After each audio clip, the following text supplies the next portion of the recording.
สวัสดีครับอยากทำงานแบบไหนครับสวัสดีครับอยากทำงานแบบไหนครับ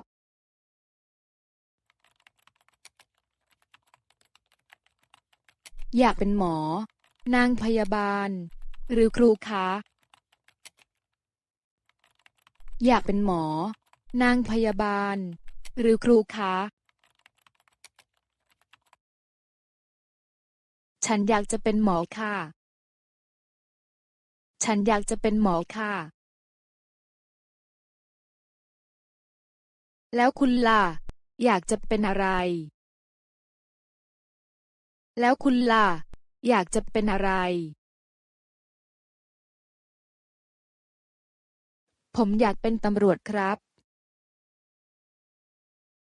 ผมอยากเป็นตำรวจครับ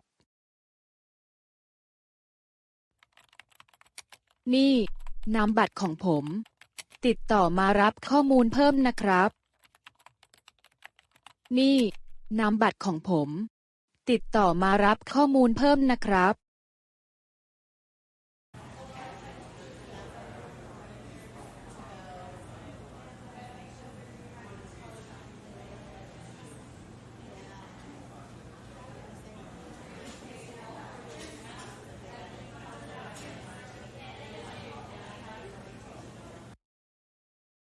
รับอะไรดีครับรับอะไรดีครับขอคาปูชิโน่แก้วหนึ่งครับขอคาปูชิโน่แก้วหนึ่งครับ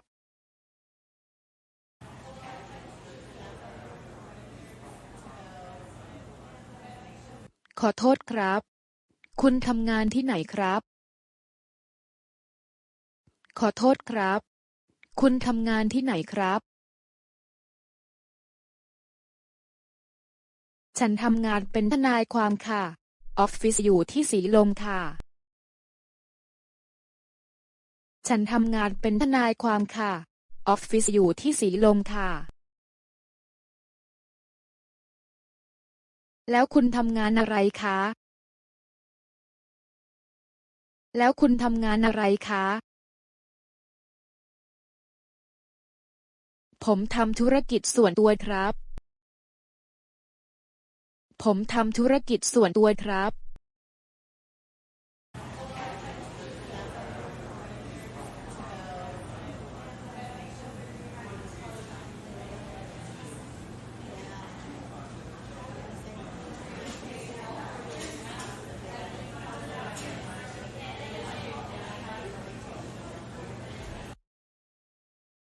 เป็นไงบ้างครับ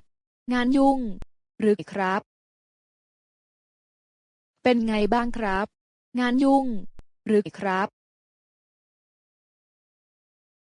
งานยุ่งมากครับผมต้องทำงานช่วงวันหยุดด้วยครับงานยุ่งมากครับผมต้องทำงานช่วงวันหยุดด้วยครับ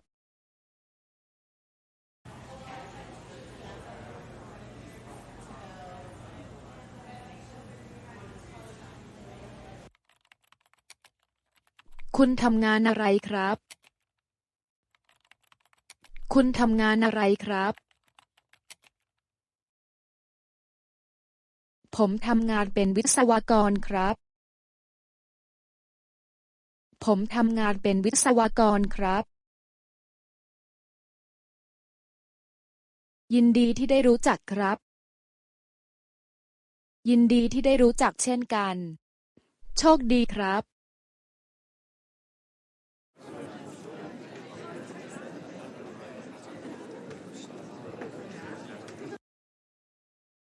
ตัวเลขไทย51 ถึง 60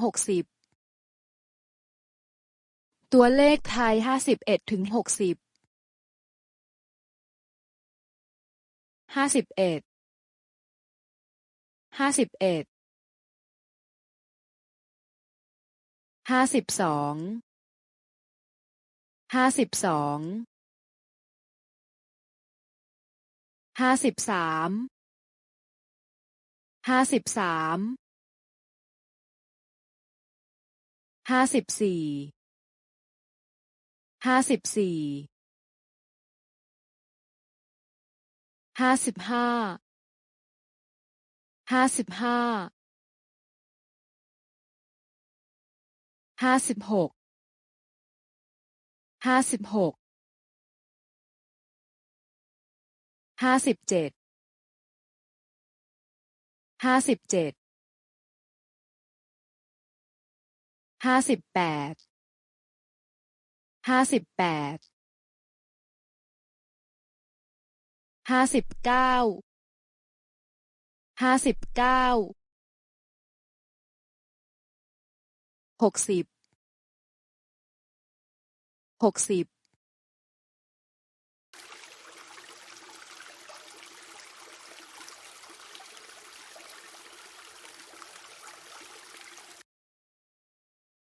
ผมชอบล้างรถในวันหยุดผมชอบล้างรถในวันหยุดผมชอบเล่นกับสุนัขผมชอบเล่นกับสุนัขฉันชอบรดน้ำต้นไม้ฉันชอบรดน้ำต้นไม้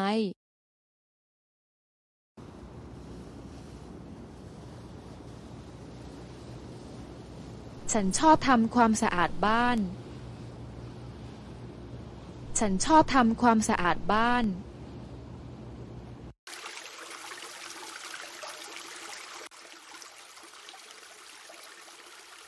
ผมชอบล้างจานผมชอบล้างจานฉันไม่ชอบล้างจานฉันไม่ชอบล้างจาน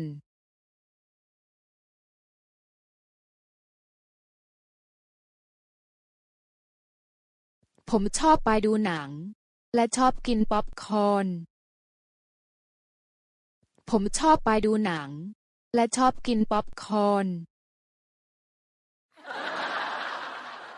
ผมชอบหนังตลกผมชอบหนังตลก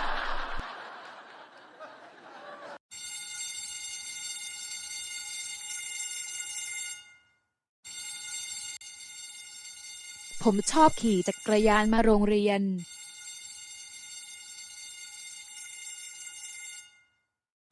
ผมชอบขี่จักรยานมาโรงเรียนผมมาสายทุกวันเลยผมมาสายทุกวันเลยคุณต้องมาให้ตรงเวลานะคะคุณต้องมาให้ตรงเวลานะคะคุณเล่นกีฬาไหมผมชอบเล่นกีฬาคุณเล่นกีฬาไหมผมชอบเล่นกีฬาฉันไม่ชอบเล่นกีฬาฉันชอบอ่านหนังสือและไปเที่ยวฉันไม่ชอบเล่นกีฬาฉันชอบอ่านหนังสือและไปเที่ยวคุณไม่ออกกำลังกายเลยหรือคุณไม่ออกกำลังกายเลยหรือฉันออกกำลังกายบางครั้งแต่ไม่ได้ออกกำลังกายทุกวันค่ะฉันออกกำลังกายบางครั้งแต่ไม่ได้ออกกำลังกายทุกวันค่ะ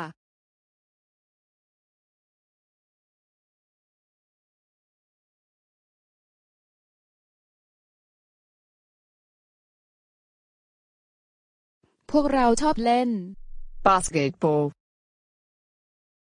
พวกเราชอบเล่น basketball แล้วคุณล่ะชอบเล่นกีฬาไหมแล้วคุณล่ะชอบเล่นกีฬาไหม